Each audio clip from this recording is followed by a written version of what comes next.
Hi friends, இன்றைக்கி புசு புசுன்னு பூரியும் உருளைக்கிழங்கு கொண்டக்கடலை எல்லாம் போட்டு சூப்பரான ஹோட்டல் சுவையில் குருமா தான் செய்ய போகிறோம். எப்பயும் ஒரே மாதிரி மசாலாவாக செய்யாமல் இது மாதிரி குருமாவை ஒரு தடவை ட்ரை பண்ணி பாருங்கள், ரொம்ப சூப்பராக இருக்கும். அதுக்கு முந்தின நாளே நான் கொண்டக்கடலை எடுத்து ஊற வச்சு எடுத்துக்கிட்டேன். நல்லா கழுவிட்டு குக்கரில் சேர்த்துக்கலாம். தேவையான அளவு சுண்டலை சேர்த்து தண்ணி ஊற்றி உப்பு மஞ்சத்தூள் எல்லாம் சேர்த்து நல்லா வேக வச்சு எடுத்துக்கலாம். நல்லா கொஞ்சம் குழைவாக வெந்தால் நல்லாயிருக்கும், டேஸ்ட்டாக இருக்கும். இது ஒரு 5 விசில் விட்டு இறக்கிக்கலாம். அதுக்குள்ளே குருமாவுக்கு தேவையான காய்கறியெல்லாம் கட் பண்ணி எடுத்துக்கலாம். அதுக்கு உருளைக்கிழங்கு, தக்காளி, வெங்காயம், பச்சை மிளகாய் எல்லாம் எடுத்துக்கலாம். 2 உருளைக்கிழங்கு, 2 வெங்காயம், 1 தக்காளி, 2 பச்சை மிளகாய் எடுத்துக்கிட்டேன். காரத்துக்கு தகுந்த மாதிரி எடுத்துக்கிட்டேன். இந்த பச்சை மிளகாய் ரொம்ப காரம், அதனால் 2 தான் எடுத்துக்கிட்டேன்.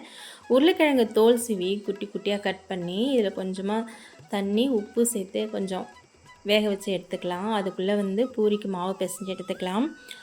கோதுமை மாவு தான் எடுத்திருக்கேன். அதில் கொஞ்சமாக உப்பு சேர்த்து கொஞ்சம் தண்ணி சேர்த்து நல்லா பிசைஞ்சு எடுத்துக்கலாம். கொஞ்சம் டைட்டாக இருக்கணும் மாவு பூரிக்கு.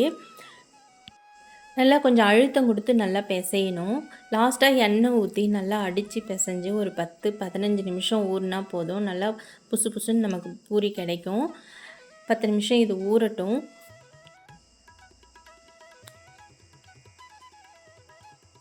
குருமாவுக்கு வெங்காயம், தக்காளி, கருவேப்பிலை, பச்சை மிளகாய் எல்லாம் கட் பண்ணி வச்சுக்கிட்டேன். ஒரு மசாலா ஒன்று அரைச்சிக்கலாம். அதுக்கு தேங்காய் ஒரு 2 சில்லி எடுத்துருக்கேன். பட்டை, லவங்கம், கசகசா, முந்திரி சேர்த்து மிக்ஸி ஜாரில் சேர்த்து அரைச்சி எடுத்துகிட்டு வந்துடலாம். ஒரு கடாயில் எண்ணெய் ஊற்றி ஜீரகம், கடுகு பொரிஞ்சதும் கட் பண்ணி வச்சுருக்கிற வெங்காயத்தை சேர்த்து நல்லா கண்ணாடி பதம் வர வரைக்கும் நல்லா வதக்கி எடுத்துக்கலாம்.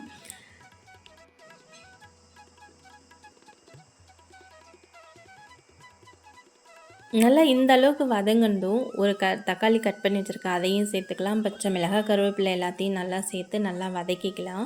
இது வதங்கிறதுக்கு உப்பு கொஞ்சம் 1 ஸ்பூன் அளவு சேர்த்துக்கிட்டேன். இஞ்சி பூண்டு பேஸ்ட் 1 ஸ்பூன் சேர்த்து நல்லா பச்சை வாசனை போகிற அளவுக்கு நல்லா வதக்கி எடுத்துக்கலாம். 1 ஸ்பூன் மஞ்சள்தூள் சேர்த்துக்கலாம். வேக வச்சு எடுத்துருக்கிற கொண்டக்கடலையும் சேர்த்து நல்லா வதக்கிக்கலாம். உருளைக்கிழங்கையும் சேர்த்துக்கலாம். சேர்த்து மசாலா, இதுக்கு ஒரு மசாலா சேர்க்கணும். அதுக்கு மிளகாய்த்தூள் 1 ஸ்பூன், மல்லித்தூள் 1 ஸ்பூன், கரம் மசாலா 1 ஸ்பூன் சேர்த்துக்கலாம். இது டேஸ்ட் ரொம்ப சூப்பராக இருக்கும். இது நல்லா வதங்கினதும் தேவையான அளவு தண்ணி சேர்த்து ஒரு 10 நிமிஷம் நல்லா கொதிக்கட்டும். ஏன்னா உருளைக்கிழங்கு வேகணும். பாதி வேக்காடு தான் உருளைக்கிழங்கு வெந்திருக்கு. நல்லா வேகட்டும். மூடி போட்டு ஒரு 10 நிமிஷம் நல்லா வேகட்டும். அதுக்குள்ளே பூரிக்கு மாவு திரட்டி எடுத்துக்கலாம். நம்ம குட்டி குட்டி பாலாக கொஞ்சம் குட்டி குட்டியாக உருட்டி எடுத்துக்கிட்டு நல்லா ரவுண்ட் ஷேப்பில் நல்லா திரட்டி எடுத்தால் சூப்பராக இருக்கும்.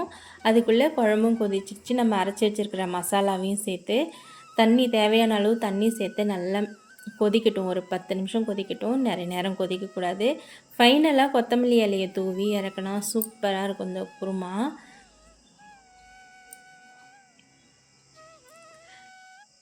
அதுக்குள்ளே எண்ணெய் காய வச்சு பூரியை ஒவ்வொன்றா போட்டு எடுத்துக்கலாம். சூப்பராக எப்படி புசு புசுன்னு வருது பாருங்கள் பூரி. நான் இதில் ஒன்றுமே சேர்க்கலை, சும்மா பச்சை தண்ணி, உப்பு, எண்ணெய் மட்டும்தான் சேர்த்தேன். ரொம்ப டேஸ்ட்டாக இருக்கும் இந்த குருமா. ட்ரை பண்ணி பாருங்கள். இட்லி, தோசை, சப்பாத்தி எல்லாத்துக்கூட சாப்பிட்றதுக்கு சூப்பராக இருக்கும். ஆனால் இட்லிக்கு செம்ம காம்பினேஷன். ட்ரை பண்ணி பாருங்கள்.